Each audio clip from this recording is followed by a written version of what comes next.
이제 우리가 이제 7과 8과를 배우는 그런 그 시간인데요. 우리 먼저 6과를 잠깐 7과를 복습을 하도록 하겠습니다. 우리가 7과를 통해서는 긍휼과 언약이 뭐냐라고 하는 것을 우리가 좀 살펴보았지요. 자, 여러분 그 출애굽에 관한 그림입니다. 출애굽 그림. 출애굽 그림을 보면서 우리는 세 지역을 여러분 다 아는 거지만 세 지역을 염두에 두어야 됩니다. 첫째는 애굽이죠. 애굽. 그 다음에 둘째로는 신의 광야입니다. 신의 광야. 그리고 세 번째로는 가나안입니다. 이 세 지역을 축으로 해가지고 우리가 출애굽을 생각을 해야 되겠다. 이렇게 우리가 꼭 기억을 해야 되겠고요. 자, 하나님께서 애굽 땅에서 종살이를 하고 있던 이스라엘 백성들을 해방시켜 주셨습니다. 그리고 이스라엘 백성들을 신의 산으로다 이렇게 불러 모으셨죠. 그리고 신의 산에서 하나님께서 이스라엘 백성들과 맺으셨던 게 뭐냐면 바로 언약입니다. 언약을 체결을 했습니다. 그래서 일방적으로 우리가 생각을 할 때 하나님이 율법을 주셨다 혹은 율법을 받았다라고 하는 이와 같은 그런 그 차원이 아니라 하나님과 이스라엘 백성 사이에 언약을 체결했다라고 하는 것이 이 시내산 사건에 대한 아주 정확한 그런 그 용어가 된다라고 하는 거 우리가 다시 한번 기억을 할 필요가 있겠습니다. 그러면은 그 시내산에서 맺은 그런 거 언약이 뭐냐라고 하는 것을 지난주에 좀 집중적으로 살펴보았지요. 자, 성경에 나오는 그런 그 언약의 형식은 크게 두 가지라고 하는 거 우리가 좀 잘 알고 있습니다. 첫 번째로는 하나님 입장에서 일방적으로 다 체결하신 종적 언약이 있고요. 그 다음에 두 번째로는 인간 편에서 의무를 수행을 해야 하는 횡적 언약이 있다라고 하는 거 우리가 살펴보았습니다. 자, 그럼 종적 언약이라고 하는 것은 다른 말로는 은혜 언약이라고 이렇게 이야기를 하는데 이 은혜 언약이라고 하는 것은 인간 편에게 어떤 그런 그 의무도 없다라고 하는 그런 그 의미가 되겠습니다. 자, 그런데 중요하게 우리가 이 종적 언약을 이해하는 데 있어서 가장 중요한 핵심이 뭐냐면은 바로 이 은혜 언약, 종적인 언약은 미래를 향한 언약이라고 하는 거죠. 미래를 향한 언약이다.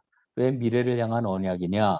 이 종적 언약의 대표적인 그러한 그 언약이 바로 아브라함 언약 아니겠습니까? 아브라함의 언약이라고 하는 것은 뭐에 대한 그러한 그 약속입니까? 내가 내게 땅을 주겠다. 눈에 보이는 이 땅을 다 주겠다. 말씀을 하시죠. 그 다음엔 내가 너로 큰 민족을 이루겠다.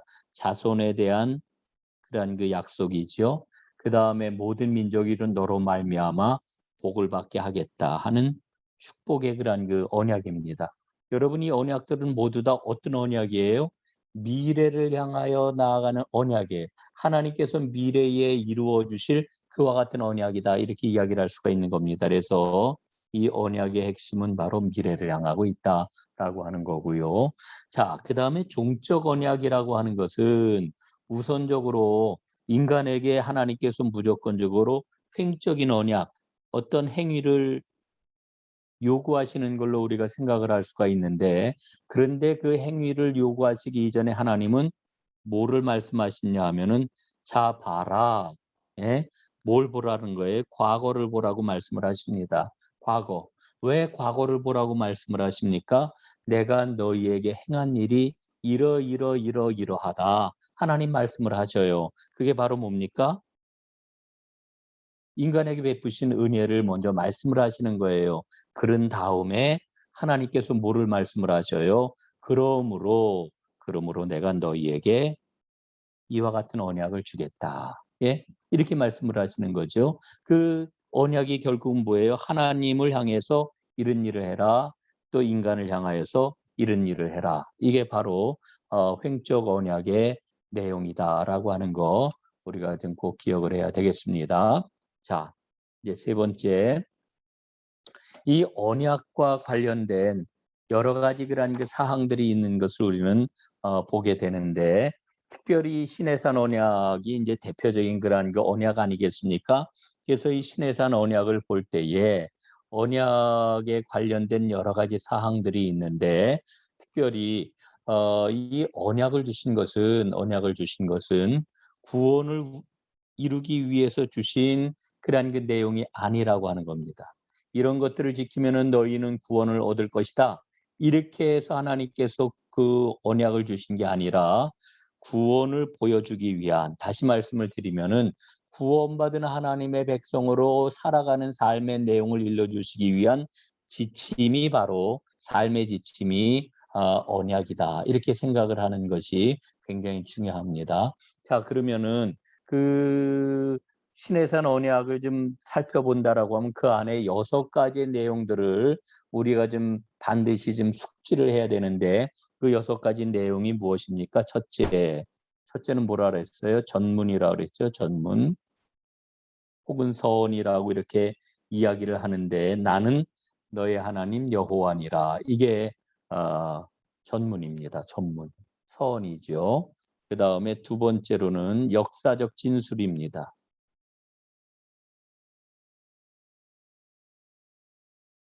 이 역사적 진술이라고 그러는 것은 앞에서 말씀을 드렸던 이 횡적 언약은 뭐를 보라 그랬어요? 과거를 보라라고 하는 걸 말씀을 드렸잖아요. 하나님께서 이스라엘을 향하여 행하신 일이 무엇인지를 상기하시는 거죠. 그래서 우리가 출애굽기 20장 2절 말씀에 보면 뭐라고 기록이 되어 있습니까? 나는 너를 애굽 땅 종되었던 집에서 인도하여 낸 내 하나님 여호와니라, 이렇게 말씀을 하고 있거든요. 자, 이게 역사적 진술입니다. 자, 그 다음에 세 번째가 뭡니까? 우리가 흔히 얘기할 때 언약의 규정들, 언약의 실질적인 조항들이 되겠죠. 예, 그래서 세 번째는 바로 규정들입니다. 규정들. 이 규정들이라고 하는 것은 십계명으로 설명을 하면은 1계명부터 4계명까지는 뭐예요?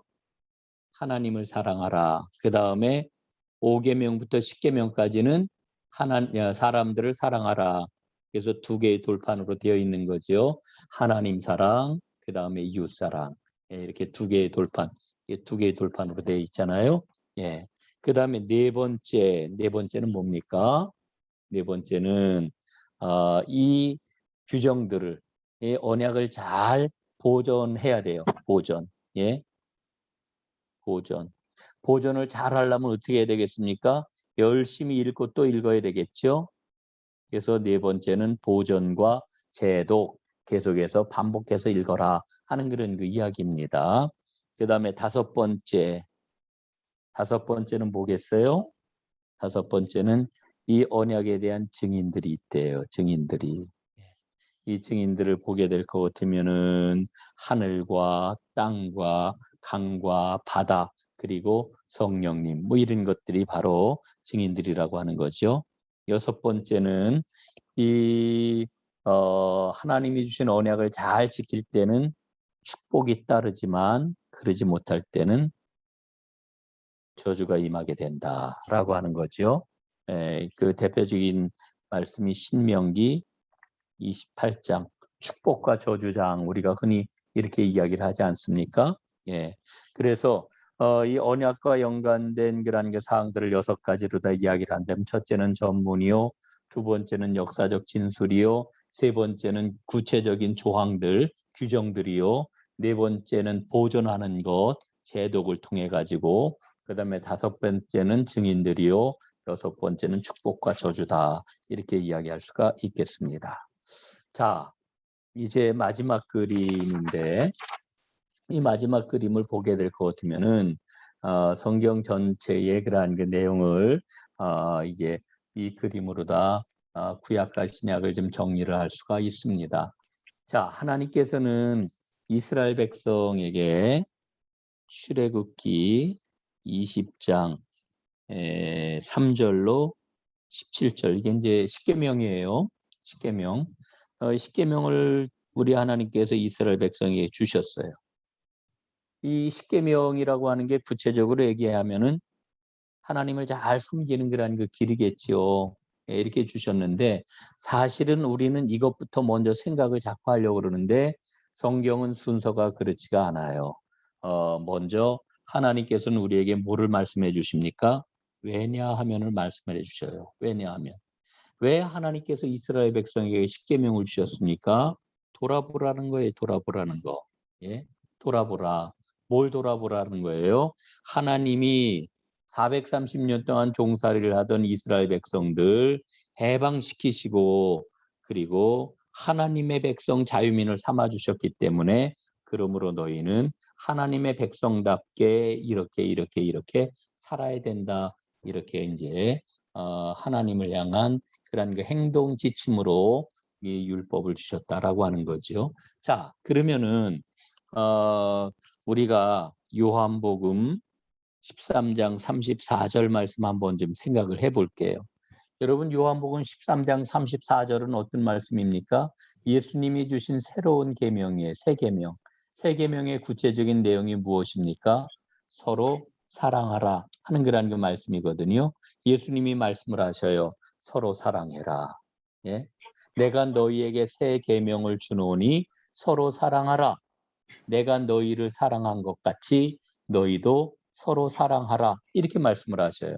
자, 짧은 그런 그 말씀이지만 요 말씀 속에 왜냐하면 그러므로가 다 들어 있어요.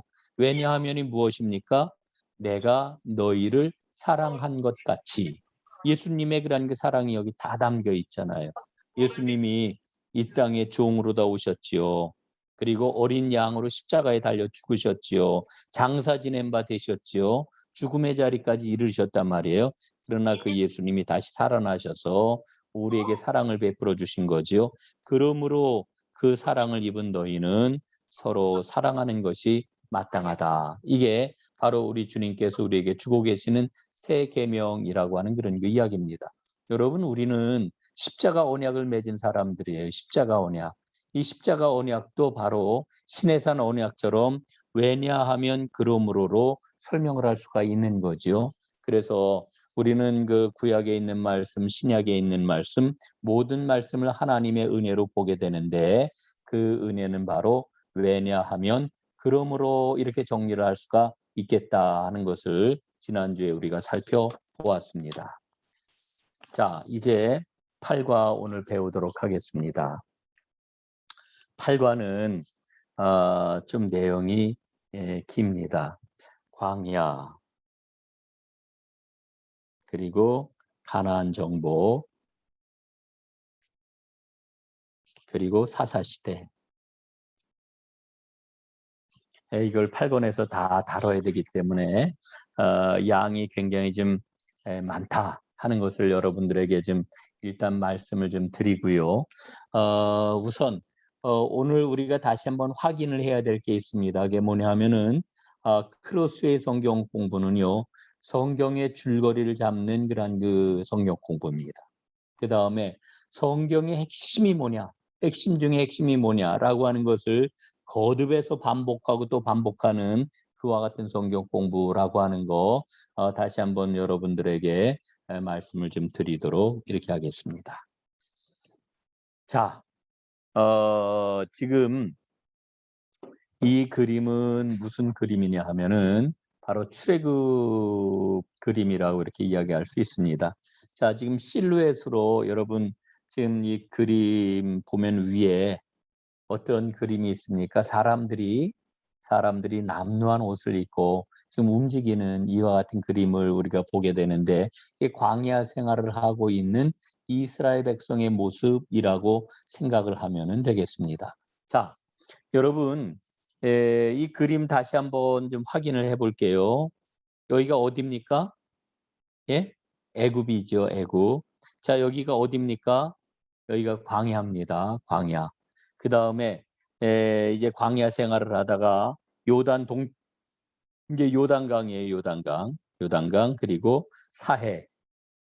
이 요단 동편으로 이렇게 가서 이제 마침내 요단강을 건너서 들어가는 이곳이 어디입니까? 여기가 가나안입니다. 가나안. 이스라엘이죠. 자, 다 알고 있는 그러한 그 내용입니다만 제가 다시 한번 강조하는 까닭이 있어요. 자, 애굽 땅, 그 다음에 광야, 그 다음에 여기 어디예요? 가나안. 이렇게 여러분 지도를 볼 때마다 이렇게 정확하게 보시면 좋겠고요. 이 노란 거 위에 여기는 어디예요? 이게 대해. 지중해입니다. 지중해. 지중해고요.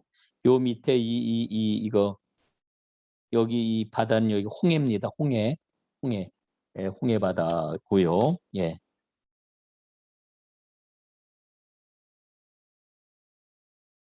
자, 여러분 요 부분을 이렇게 좀 잘 아시면 좋겠고요. 그 다음에 한 가지 더 좀 오늘 좀 말씀을 좀 드린다라고 하면은 우리가 이 가나안 땅의 길을 좀 이해를 하는데 가나안 땅의 길은 크게 남북 간의 그런 그 길은 세 개의 중요한 도로가 있습니다. 세 축이 있는데 하나는 해안도로입니다. 해안도로. 해안도로. 국제도로예요. 국제교역로입니다. 그 다음에 두 번째 길은 이스라엘 가나안 땅의 산지, 고갯길이라고 그럴 수가 있죠. 산지를 중심으로 한 고갯길이 있는데 이게 가나안 산악길입니다. 이건 족장길이라고 이렇게 얘기를 해요. 족장길. 그 다음에 여기 까맣게 되어 있는 왕의 길 이렇게 되어 있는 요게 있죠. 왕의 길. 왕도. 이건 역시 국제 교역로입니다. 국제도로. 이것도 국제도로고 이것도 해안도로도 이게 국제도로고 그다음에 산악로는 족장의 길이라고 그래가지고 주로 이스라엘 백성들이 많이 사용하던 그와 같은 길이죠. 이 세 길이 하여간 가나안의 그런 그 주요 통로다라고 하는 거 여러분들이 좀 머리에 좀 넣을 필요가 있겠고요. 여러분 이제 우리가 이 출애굽을 생각을 할 때에 하나님이 이 고센 땅에서 출발해 가지고 이 해안도로를 따라 가지고 가나안 땅을 간다고 하면은 그 당시에도 뭐 한 20일에서 한 30일 정도면은 닿을 수 있는 당도할 수 있는 이와 같은 길이라고 이렇게 이야기를 해요. 그런데 하나님이 어떻습니까? 이 해안길 평탄한 이 길로다 이스라엘 백성 가게 하신 게 아니라 어느 길로다 인도하셨어요? 이 홍해 바다를 건너 가지고 광야길로 인도하셨다라고 하는 거 우리가 지금 기억을 할 필요가 있습니다. 광야길로 인도하신 것에 대해서는 여러분 뭐 그 의미에 대해서는 하나님의 훈련, 하나님의 인도, 하나님께서 이스라엘 백성들을 온전히 하나님 백성답게 살아가게 하시려고 이스라엘을 새롭게 만드시기 위해서 이 길로 인도하셨다라고 하는 거 우리가 다 잘 알고 있기 때문에 제가 따로 말씀을 드리지 않도록 하겠습니다. 자, 이제 여기 그 모습을 보게 될 것 같으면은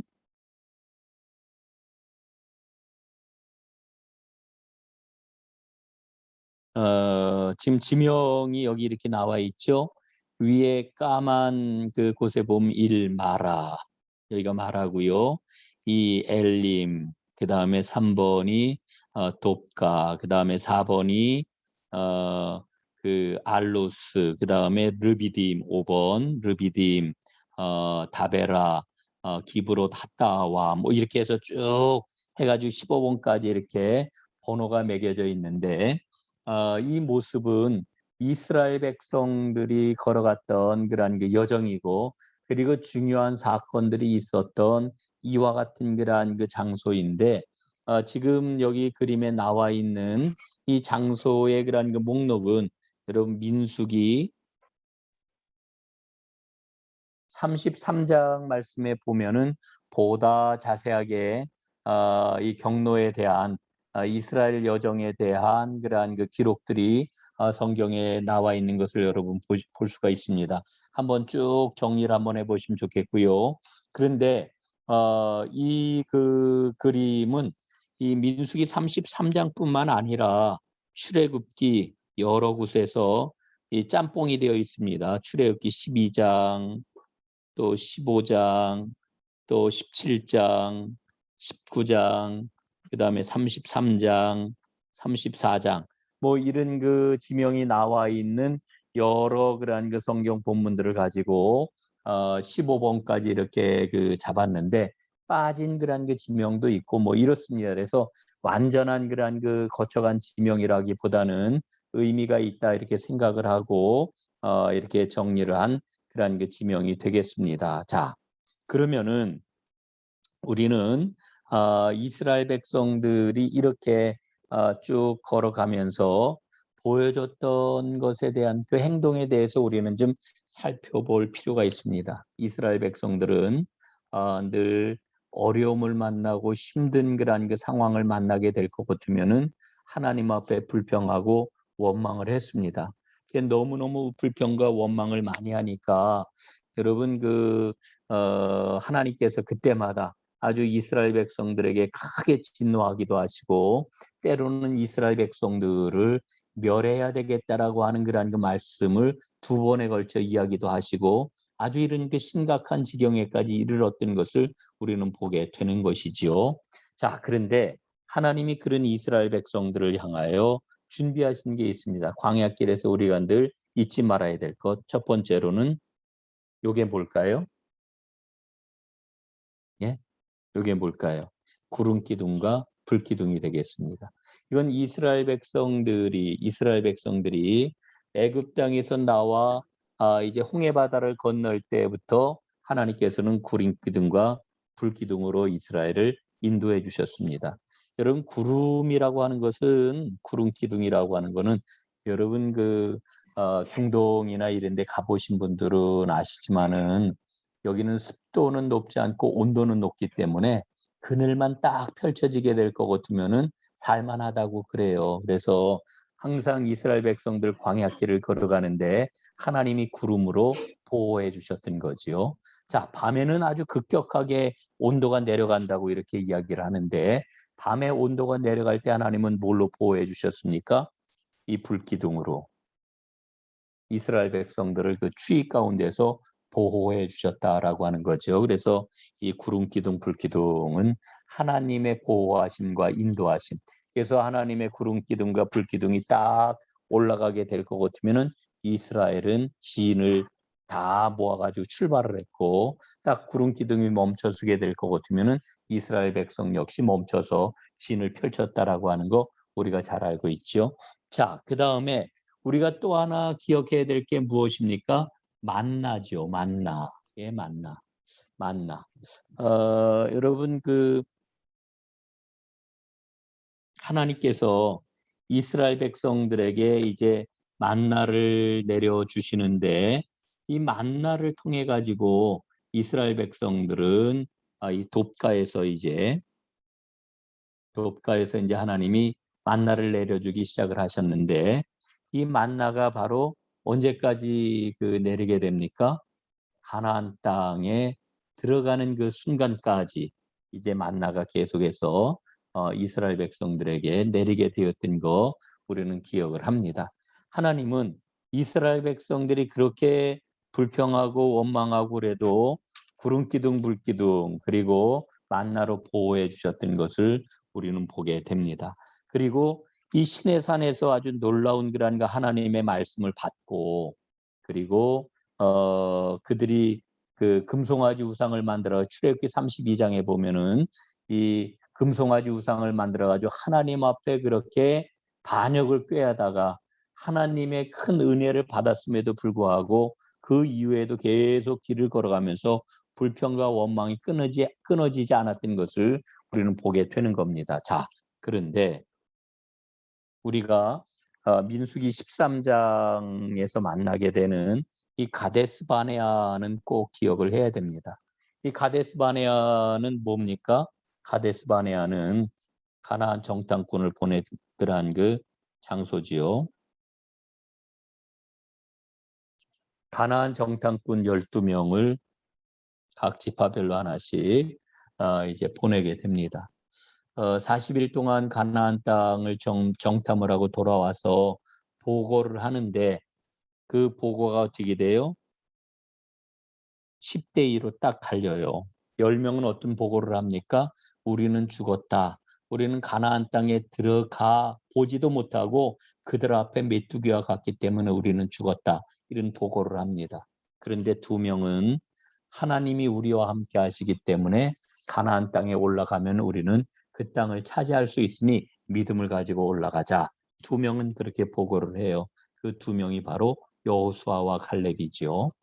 자, 여러분, 이 10대 2의 그러한 그 비율은요, 제가 목회를 하면서 늘 깨닫는 건데, 목회를 하다 보면은 대부분의 사람들은 10명에 속하려고 합니다.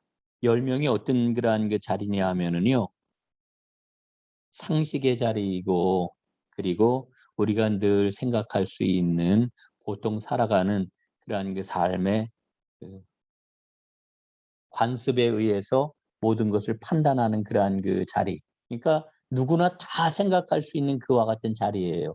우리의 상식과 우리의 관습으로 보면 혹은 세상에서 얘기하는 그런 그 모든 것들을 보면은 그렇게 판단할 수밖에 없는 거예요.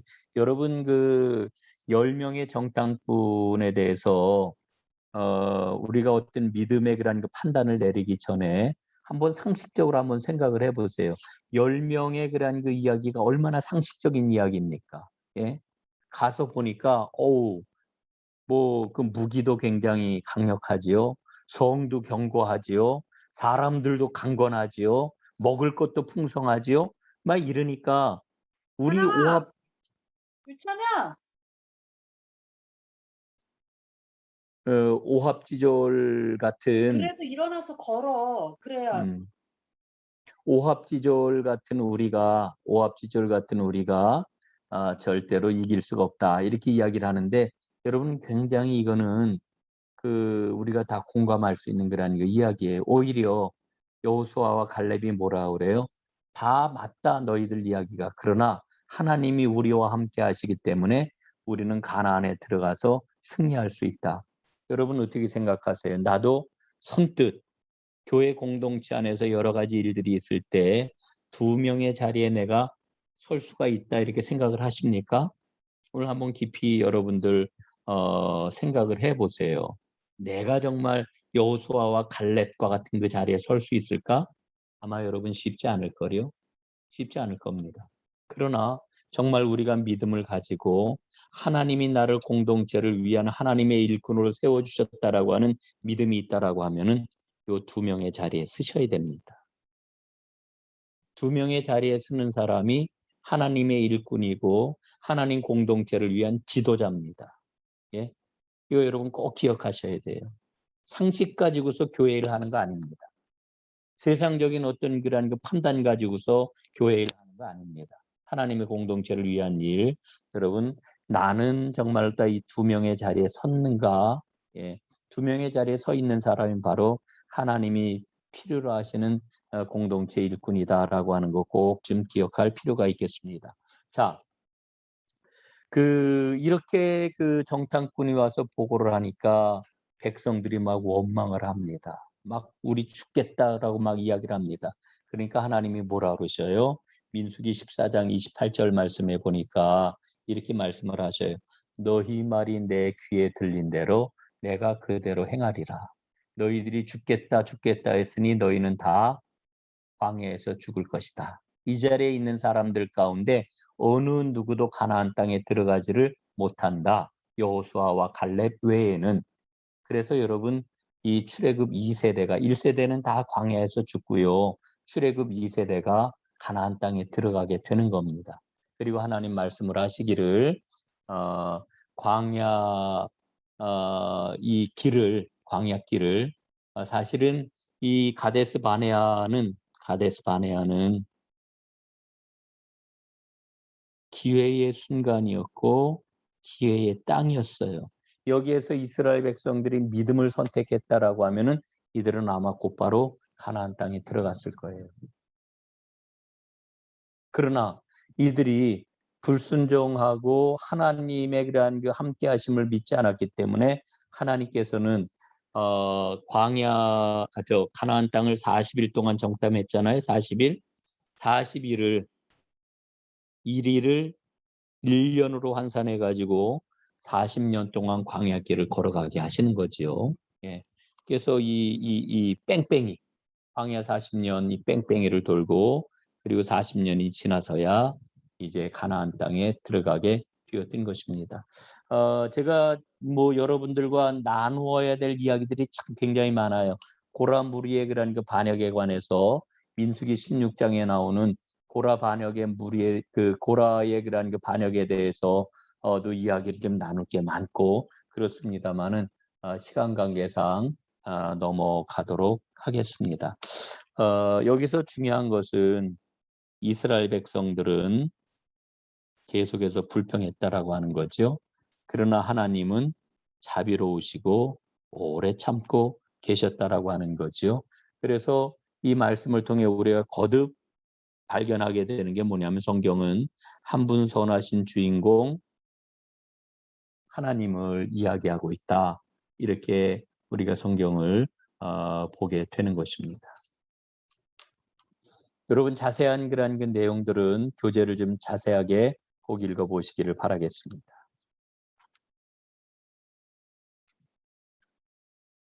자, 이제 여호수아서로 넘어옵니다.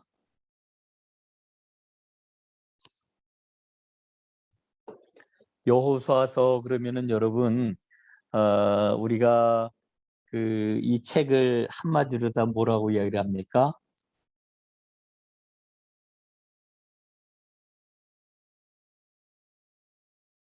가나안 정복기 혹은 가나안 전쟁, 정복 전쟁, 가나안 정복 전쟁 뭐 이렇게 우리가 이야기를 해요. 예. 그러나 여러분 사실은 우리가 여호수아기를 보게 될 것 같으면은요. 전쟁에 관한 그런 그 기록은 6장, 7장, 8장, 그다음에 10장, 11장. 예. 단 5장밖에 안 돼요.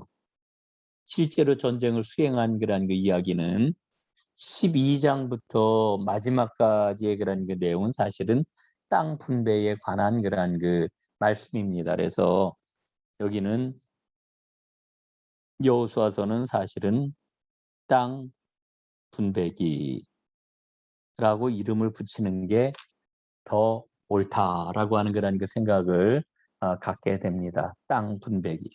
여러분 그 12지파에게 이제 땅을 분배해서 나누어 주게 되는데 여러분이 땅을 분배하는 그러한 그 이야기 속에 하나님께서 갖고 계신 이스라엘에 대한 모든 디자인이 다 들어 있어요.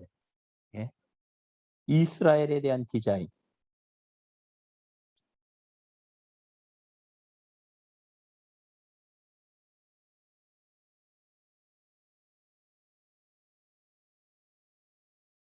이 땅 분배하는 그러한 그 모든 일을 통해 가지고 하나님께서 이스라엘을 어떤 그러한 그 모습으로다 이 땅에서 이들을 이끄시고 이들을 통해서 영광을 받으시고 그리고 이제 마침내 온 세상에 어떠한 그러한 그 하나님의 구원의 역사를 펼치시려고 하는지 뭐 이런 것들이 사실은 이 땅 분배의 그런 그 내용 속에 다 들어 있다라고 하는 거지요. 뭐 요거를 조금 더 확대해서 말씀을 드린다라고 하면은 여러분 이스라엘 백성들이 시내 산에서 하나님의 율법을 이제 받지 않습니까? 그래서 언약을 체결을 하게 되는데 그 레위기와 그 다음에 신명기의 그런 그 말씀, 그 법전을 통해 가지고 이스라엘 백성들이 하나님께 받은 그러한 그 율법의 그러한 그 내용과 그 다음에 땅을 분배하는 이와 같은 그러한 그 과정과 그 내용을 통해 가지고 하나님이 이스라엘에 대해서 갖고 계신 게 바로 이러한 계획을 갖고 계셨구나. 우리는 이걸 알 수가 있게 되는 거지요. 그리고 거기에 비춰서 나중에 이스라엘 왕국의 그런 역사를 보게 될 것 같으면은 얼마나 이스라엘이 원래 하나님이 계획하고 있던 그 모습으로부터 멀리 떨어져 나갔는가, 멀리까지 나갔는가, 잘못 나갔는가라고 하는 것을 우리는 보게 되는 겁니다. 여러분 나중에 우리가 예언서를 보면서 다시 한번 살펴보겠습니다마는 그 선지자들이 하나님의 그러한 그 부르심을 받고 이스라엘 백성들에게 돌이켜라, 돌이켜라, 돌아와라, 회개하라 이렇게 그 말씀을 전할 때에 그 돌아와라 하는 지점이 어디였을까요? 회개하라 하는 그런 그 지점이 어디였을까요? 그럼 바로 하나님이 시내산에서 주셨던 율법입니다. 이스라엘 백성들이 하나님과 언약을 체결했던 그러한 그 율법입니다. 그 율법에 비추어 가지고서 너희들의 삶이 이렇게 멀리 빗나갔으니 이제 돌이키고 다시 하나님께로 와라 이렇게 말씀을 하셨던 거지요. 자, 조금 더 이제 구체적으로 그 내용을 좀 살펴보도록 하겠습니다. 이스라엘에게 이제 그 땅을 주시는데 사실은 그 땅을 주시기 전에 우리가 여호수아서 말씀을 보게 될 것 같으면은 이스라엘 백성들이 이제 요단강을 건너가게 됩니다. 1장 그 말씀을 보게 될 것 같으면은 여호수아 그 말씀을 보게 될 것 같으면은 하나님께서 여호수아에게 용기를 주시는 이와 같은 장면이 나오고 2장 말씀을 보게 되면은 가나안 주변 땅을 정탐하는 이와 같은 그런 그 내용이 나오는 것을 우리가 보게 되지요. 그리고 여호수아 3장에 가면은 이제 이스라엘 백성들이 바로 요단강을 건너갑니다. 요단강을 건너가요. 이 요단강을 건너가는 이와 같은 그런 그 모습을 보게 될 것 같으면은 이 요단강을 건너는 모습은 제2의 출애굽이라고 이렇게 이야기를 할 수가 있습니다. 왜냐하면은 요단강이 평소에는 물이 많이 말라가지고 그렇게 건너는 게 어려운 그런 그 강이 아닌데 이스라엘 백성들이 강을 건널 때에는 바로 보리타작할 때였습니다. 이때는 이제 그 물이 위에서부터 막 녹아가지고 장마처럼 물이 엄청나게 불어가지고 이를테면은 물이 막 그 강둑을 넘는 것처럼 그렇게 물이 콸콸 되고 넘치는 그와 같은 시기였기 때문에 강을 건너는 게 불가능했습니다. 그런데 하나님께서 물을 끊으셔가지고 요단강을 어떻게 건넜어요? 요단강을 마른 땅과 같이 건너게 되지요. 여러분 이스라엘 백성들이 홍해를 건널 때 홍해 바다를 마른 땅과 같이 건너오지 않았습니까? 바로 그와 같은 그러한 그 사건을 하나님께서 다시 한번 허락해 주셨지요. 뭐 홍해 바다를 건널 때의 그러한 그 모습과 그 다음에 요단강을 건널 때 그러한 그 모습을 비교해서 자세하게 살펴보는 것도 굉장히 아주 흥미로운 그러한 그 공부입니다만은 오늘은 그냥 그대로 넘어가도록 이렇게 하겠고요. 그래서 4장에 보면은 이스라엘 백성들이 이 땅을 건너는 것을 기념을 해서 돌 12개를 세우는 이와 같은 기록이 나오게 되는 것을 보게 됩니다. 자, 이제 그 5장에 보면은 하나님의 그런 그 군대 장관이 이스라엘 백성을 만나는 이와 같은 장면이 나옵니다. 저는 그 부분을 이제 어떻게 보느냐 하면은 바로 하나님이 가나안 정복하는 일을 친히 다스리신다라고 하는 주관하신다라고 하는 이와 같은 상징이 담겨 있는 사건이라고 이렇게 생각을 합니다. 자, 여러분 보시는 것처럼 이게 이제 정복 전쟁을 이루었던 그 경로를 보여주는 그러한 그 내용인데요. 여러분 길갈에서 여리고 바로 앞입니다. 요단강을 건너자마자 요 길갈이라고 하는 곳에서 뭐를 지내요? 이스라엘 백성들이 유월절을 지키고요. 그 다음에 할례를 받습니다. 할례. 모든 남자들이 여기서 할례를 받아요. 광야에서 할례를 받지 못했기 때문에 그리고 이제 여리고를 이제 점령하는 이와 같은 사건이 일어나게 되는데 자, 우리가 보게 되는 게 뭐냐 하면은요. 이게 이제 그 이스라엘 백성들이 전쟁을 치른 그런 그 경로예요. 경로. 예. 여러분 보시는 것처럼 여리고성을 함락하고 아이성은 여리고는 여기는 정말 견고한 성. 예, 사자성어로 하면은 난공불락. 난공불락의 그런 그 성이었죠. 여기를 과연 우리가 점령할 수 있을까 싶을 정도의 그와 같은 성이었는데 하나님이 하나님의 방법으로 이 성을 점령하게 하셔요. 하루에 어떻게 해요? 한 바퀴씩 돌아요. 예, 언약궤를 앞세우고 제사장을 따라서 한 바퀴 돌아요.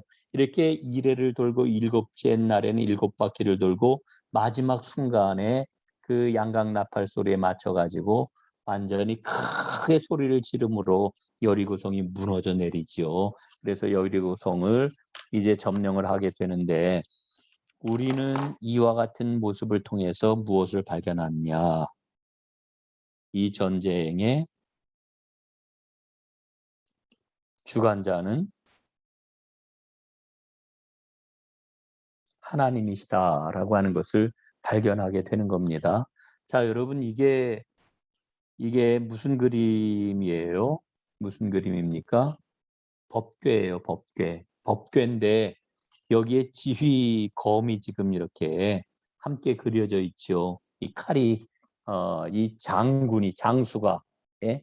그 장수가 손에다 칼을 들고 지휘를 하는 건데 그 칼이 지금 하나님의 언약궤와 함께 그려져 있어요.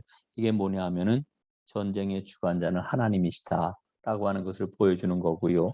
그 전쟁을 하나님께서 어떻게 수행하시는지를 단적으로 보여준 게 어떤 겁니까? 바로 이 여리고성 싸움이고 여리고성을 이렇게 함락하고 나서 아이성은 말 그대로 너무 작은 그런 그 성읍이었기 때문에 아이성은 그냥 거저로다 먹을 수 있다고 생각을 했는데 보니까 하나님의 명령에 순종하지 않는 아간이라고 하는 사람 때문에 처음 아이성 싸움에서 크게 대패하잖아요. 하나님께서는 그 죄의 문제를 해결하시고 아이성 그다음에 이제 함락하게 하시는데 이 모든 과정을 통해서 하나님이 일러주시는 바가 뭐냐면 이 싸움은 내가 주관하는 것이요. 이 싸움은 내 방법대로 할 것이요. 너희는 나에게 순종하고 이 싸움을 해야 된다라고 하는 것을 일러주고 계시는 거죠. 자, 그래서 전쟁의 경로를 보면은요. 제일 처음에는 가나안 중부. 예, 가나안 중부. 예. 예, 첫 번째 전쟁입니다. 6장, 7장, 8장에 기록이 되어 있어요. 그 다음에 가나안 남부. 남부 전쟁은 10장에 기록이 되어 있습니다. 그 다음에 가나안 북부. 북부 전쟁은 11장에 기록이 되어 있습니다. 이 가나안 정복 전쟁이에요. 그러니까 아까 앞에서 말씀을 드렸던 것처럼 사실은 가나안 정복 전쟁 그러면은 이 여호수아서 끝까지 이 정복 전쟁이 다 기록이 되어 있어야 되는데 24장 가운데서 겨우 6, 7, 8 그다음에 10, 11 다섯 장밖에 전쟁에 대한 그런 그 기록이 없어요. 참 신기한 거죠. 여러분 그런데도 우리는 늘 어떤 생각을 갖고 있느냐 하면은 여호수아서는 가나안 정복 전쟁 기록이야 이렇게 생각을 많이 하는데 저는 가나안 정복 전쟁과 함께 더 중요한 것은 땅을 분배하는 이와 같은 그런 하나님의 역사라고 하는 거를 우리가 지금 기억할 필요가 있겠다 하는 그런 이 말씀을 지금 드립니다. 자, 그래서 이제 이 전쟁이 세 번째 전쟁이 끝난 다음에 여기 옆에 있군요. 첫 번째 전쟁 중부 전쟁이에요. 두 번째 전쟁 남부 전쟁, 세 번째 전쟁 북부 전쟁 여기 다 있네요. 이 가나안 정복 전쟁 끝나고 땅을 분배해 주시는 것을 통해 가지고 우리는 꼭 발견해야 될 게 있는데 이게 뭐냐면은 하나님은 주시고 이스라엘은 받는다라고 하는 겁니다. 예. 이건 아주 굉장히 단순한 이야기 같지만은 우리의 그러한 그 믿음의 삶에 있어서 가장 핵심이 되는 그런 그 내용입니다. 하나님은 주시고 우리는 받는 겁니다. 자, 그리고 또 하나는 어떻게 이 정복 전쟁을 승리했느냐라고 하는데 관점이 있는 게 아니라 이 가나안 정복 전쟁은 어떻게 수행을 해야 됐느냐라고 하는 것을 우리에게 좀 이야기를 하고 있는 겁니다. 예. 그 땅을 어떻게 정복하였느냐라고 하는 것은 세상적인 관점이에요. 예. 세상에서는 모든 일에 대해서 어떻게 이야기를 하냐면 그거 어떻게 했어? 어떻게 이루었어? 이렇게 이야기를 하지만은 그러나 그 하나님께서 우리에게 말씀하시는 바는 어떠한 그런 그 모습으로 정복을 해야만 됐느냐라고 하는 것을 이 전쟁 기록은 우리에게 말씀을 해주고 있다라고 하는 거 놓치지 말고 여러분 그런 관점에서 성경을 한번 좀 잘 보시기를 바랍니다. 자, 네 번째는 마지막 그림은 사사기인데요. 사사기를 이야기를 하면서 사실은 지금 이스라엘 12지파가 땅을 분배받은 그러한 그 지도까지 여기 그려져 있습니다. 여기가 맨 밑에가 이제 유다고요. 시몬은 좀 작지요. 그 다음에 그 위에 노란 거 베냐미 있고 단이 있고 에브라임이 있고 므낫세가 있고 스불론이 있고 이사갈이 있고 그 다음에 단이 맨 위에 있고요. 그 다음에 아셀이 있고 그 다음에 납달리가 있습니다. 이게 납달리. 자, 그 다음에 여러분 여기서 우리가 보게 될 것 같으면은 요게 지금 요단강이죠. 요단강. 요단강 동쪽은 사실은 가나안이 아니에요. 그러나 여러분 모세가 죽기 전에 가나안 동편 이 땅을 여기가 모압 평지라고 이렇게 이야기를 하는데 지금 이 가나안 동편 땅을 두 지파 반에게 미리 분배를 했었죠. 루벤 지파, 그 다음에 갓 지파, 그 다음에 므낫세 절반 지파. 이 므낫세 절반 지파가 여기 받고 이 므낫세가 그래서 여기 또 절반이 있는 겁니다. 예. 요거는 그러니까 가나안 정복 전쟁을 하기 전에 이미 두 지파 반은 요단 동편을 땅을 분배를 받았고 이때 땅을 분배해 줄 때에 모세가 이제 이 두 지파 반에게 아주 철저하게 언약을 맺었습니다. 그게 뭐냐면은 우리 다른 형제들이 가나안에 들어가 정복 전쟁을 벌일 때에 우리가 제일 앞장서서 싸움을 열심히 하겠고 정복 전쟁을 다 마친 후에야 우리가 다시 돌아오겠습니다 하는 그런 그 약속을 했고 실제로 이들이 열심히 잘 싸워줬던 것을 우리는 보게 되는 거죠. 자, 이제 사사 시대를 여러분들에게 말씀을 드리는데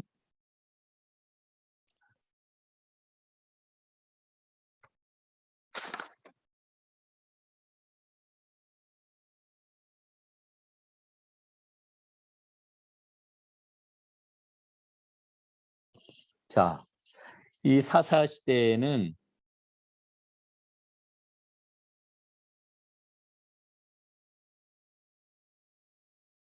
지파동맹의 시대라고 이렇게 여러분 새로운 용어를 좀 한번 제가 말씀을 좀 드릴게요. 이 글씨가 좀 잘 안 써지네. 잠깐만 좀 기다려 주세요.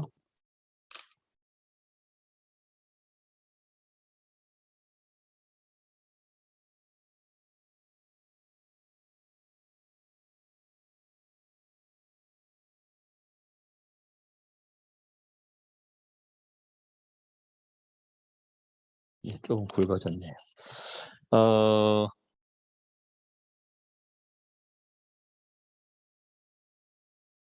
이 지파동맹이라고 하는 거는요.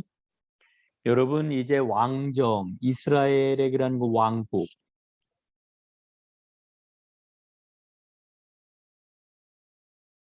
이스라엘이 이제 사울 왕, 그 다음에 솔로몬 왕, 다윗 왕 이렇게 해가지고 왕국이 세워지지 않습니까? 그런데 원래 하나님의 디자인은 이 왕국을 이루는 게 아니었어요. 이 열두 지파가 서로를 돕고 서로를 의지하고 서로를 협력하고 이러는 가운데에서 하나님의 말씀에 따라 늘 동등한 그 관계에서 동등한 관계에서 이스라엘이 운영이 되기를 하나님은 원하셨다라고 하는 거지요. 그래서 하나님께서는 이미 다른 나라는 주변에 있는 그 나라는 다 왕을 세우고 이 왕의 그 전제 권력이지요. 왕의 그 권력 하에서 나라들이 운영이 되고 있었음에도 불구하고 하나님은 이와 같은 그 왕권을 가진 나라를 하나님이 만들지를 아니하시고 너희는 12지파가 하나님의 말씀을 기초로 해서 서로 협력하고 서로 평등하게 대등하게 이 지파 동맹을 이루면서 살아가라 말씀을 하셨던 거예요. 그러나 이스라엘이 하나님 앞에 순종하지를 않습니다. 네. 그리고 제대로 협력도 하지를 못합니다. 그래서 일어났던 그런 그 혼란스러운 상황이 바로 사사 시대의 상황이죠. 사사 시대의 그러한 그 상황. 그래서 우리가 사실은 성경 공부를 나중에 좀 깊이 할 기회가 있다라고 하면은 사사 시대의 하나님의 꿈이 왜 좌절이 되었느냐라고 하는 것을 좀 면밀하게 보는 게 신앙적으로 굉장히 중요한 그런 그 주제가 될 수가 있습니다. 그리고 이스라엘의 왕은 어떤 왕이냐라고 하는 것을 살펴보는 것도 굉장한 의미가 있는 거지요. 여러분, 이스라엘에는 왕이 없어요. 이스라엘의 왕은 누굽니까? 이스라엘의 왕은 하나님이십니다. 하나님이셔요.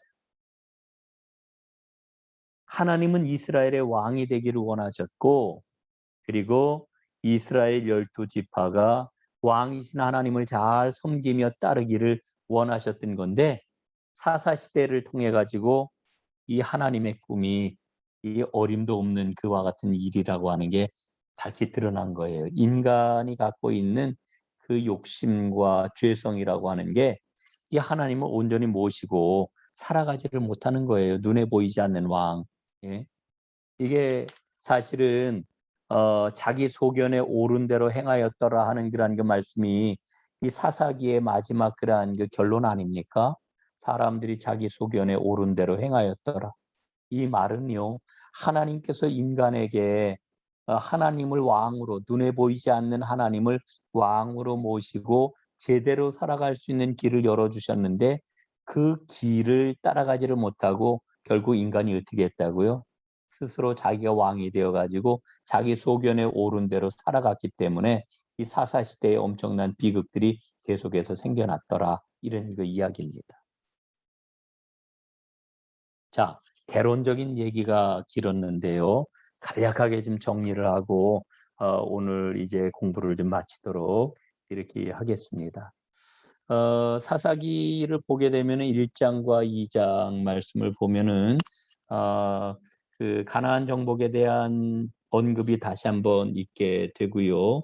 그 다음에 이제 3장부터 사사들이 세워지게 되는 것을 우리가 발견을 하죠. 3장에는 첫 사사였던 온니엘 이야기가 나오고요. 그 다음에 에hod과 삼갈 이야기가 3장에 나오는 것을 보게 됩니다.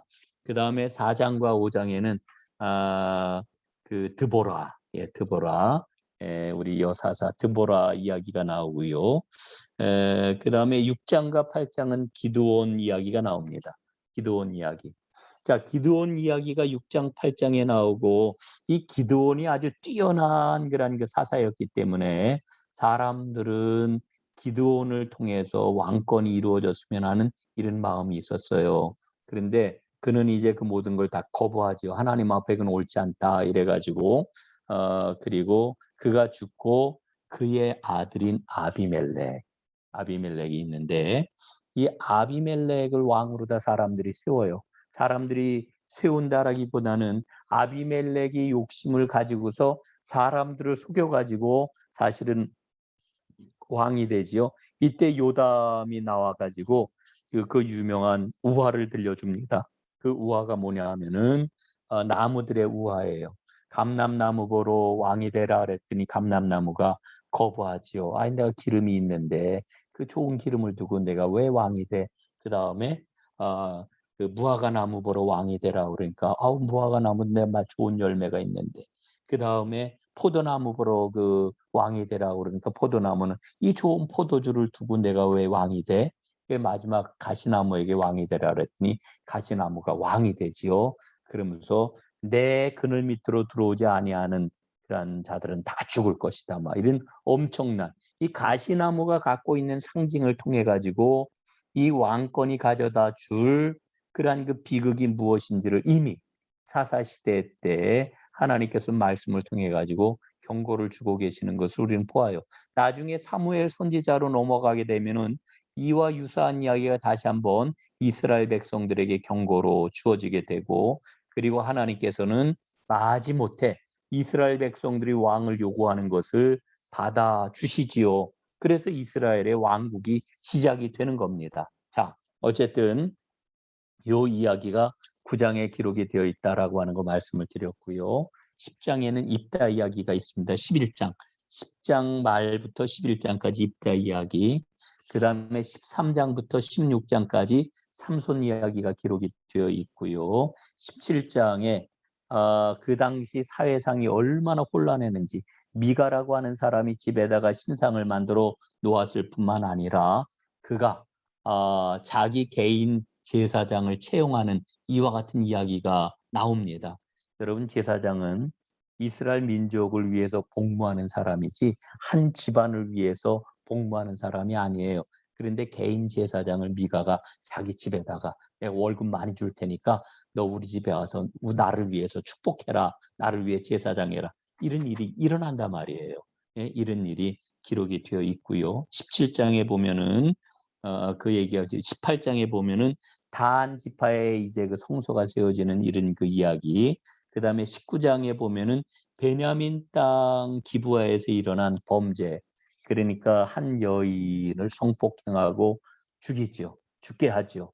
그래서 이 레위인의 첩이었는데 이 레위인이 이 여인을 12토막을 내 가지고 각 지파로다 보내서 이 베냐민 지파를 고발을 해서 엄청난 전쟁이 일어나고 베냐민 지파가 거의 멸절이 되는 이런 이야기가 기록이 됩니다. 그리고 20장에는 그 베냐민 지파를 그렇게 해서 멸절하면 안 되니까 어떻게 해서 이제 회복하자 모르는 이야기로 이제 마무리가 되면서 그 유명한 아까 말씀을 드렸던 사사기의 주제라고 이야기할 수 있는 사람들이 자기의 소견에 옳은 대로 행하였더라 하는 그런 그 말씀이 나오는 것을 우리가 보게 됩니다. 21장 그 나오는 것을 우리가 보게 되지요.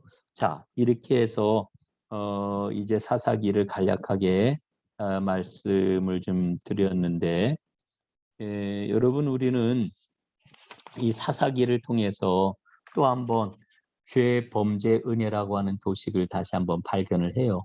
우리가 창세기에서 살펴봤던 것처럼 사람들이 죄를 범하였을 때에 하나님의 심판이 임하게 되고 그 심판을 받았을 때에 하나님 앞에 부르짖는 그런 그 모습 그럴 때 하나님이 은혜를 베푸셔서 그 상황을 다시 종결을 해주시는데 사사기에서는 죄 심판 은혜가 이런 그 사이클로 다 이제 진행이 됩니다.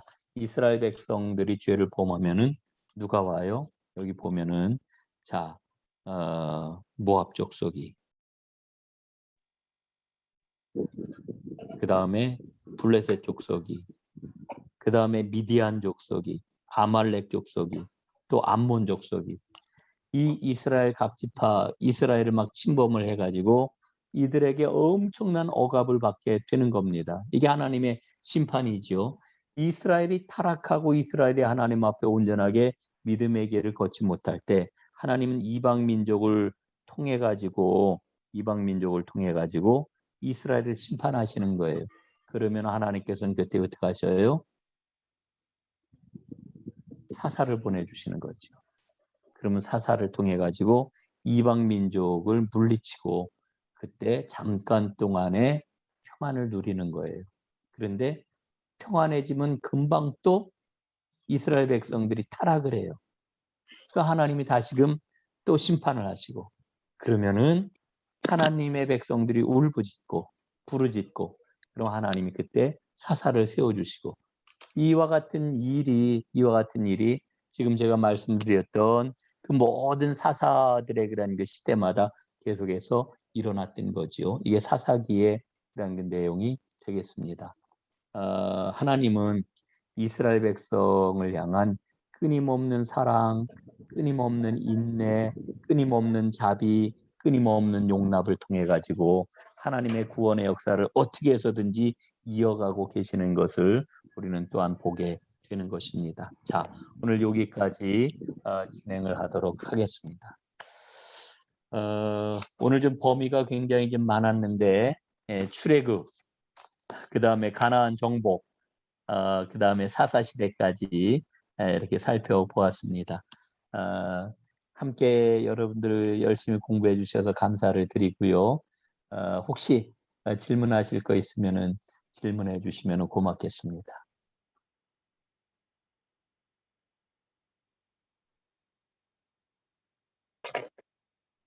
예, 없으시죠?